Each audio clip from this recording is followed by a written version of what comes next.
I want to look at converting fractions to decimals and decimals to fractions. This is really not very difficult at all. In a previous lesson, I explained what a decimal is. The decimal is a fraction. It's just a different way of writing the same thing. Now let's start with some simple ones.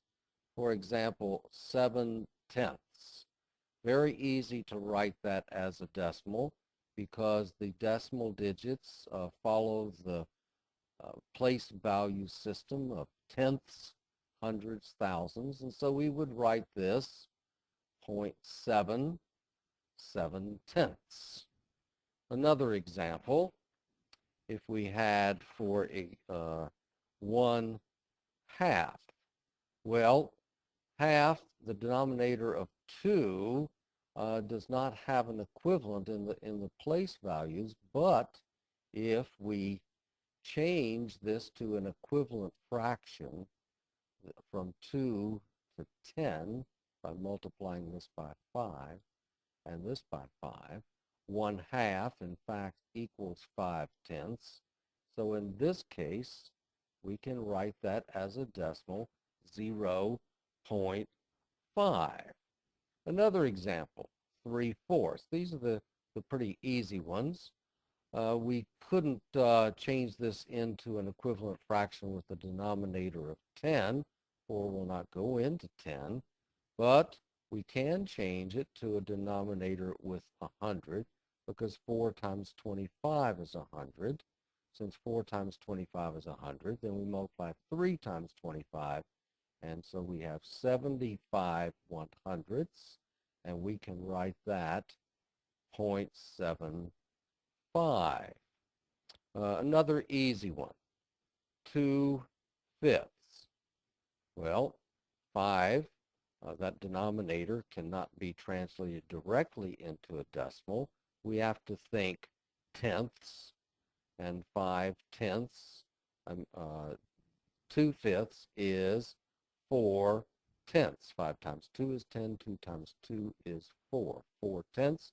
And as a decimal, then we can write that this way. All of these are pretty easy to do. We can simply look and see what is the equivalent fraction that has a denominator as a multiple of 10.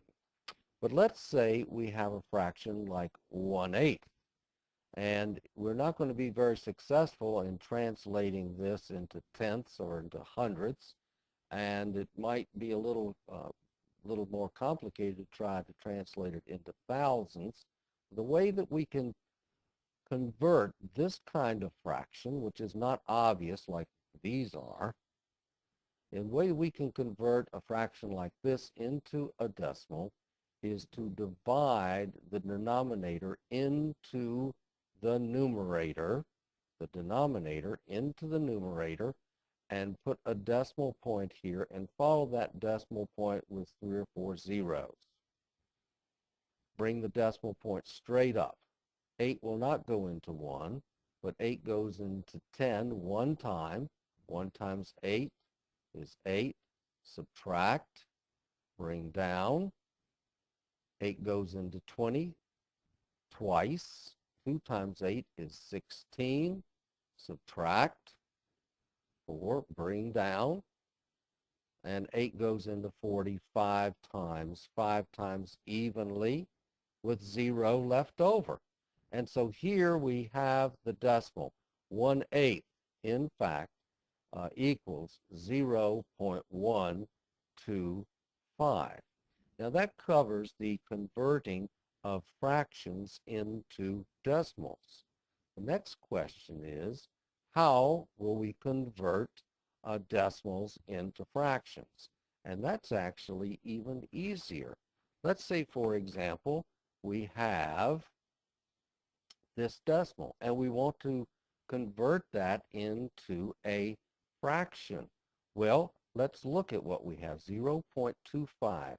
Read it as a number using its place value. We have 25 hundredths. And so we simply write it the way that we read it, 25 hundredths. We see that that fraction can be simplified. 25 goes into 25 once, 25 goes into 100 4 times. So 0.25, in fact, is 1/4. Let's try another. 0.6. Well, write it the way we would read it. We have 6 tenths. 6 tenths. And of course, we can simplify 6 tenths into 3 fifths. 3 fifths. So 0.6 is the same thing as 3 fifths. What if we have 0.35? Again, write it the way that you would read it. That's 35 hundredths. 35 over 100. And we can simplify that because these are both multiples of 5. 5 goes into 35 7 times. 5 goes into 100 20 times. And so that there is the fraction in its simplest form, and it's equivalent to this decimal, 0.35. So we've covered how to convert fractions into decimals and how to convert decimals into fractions.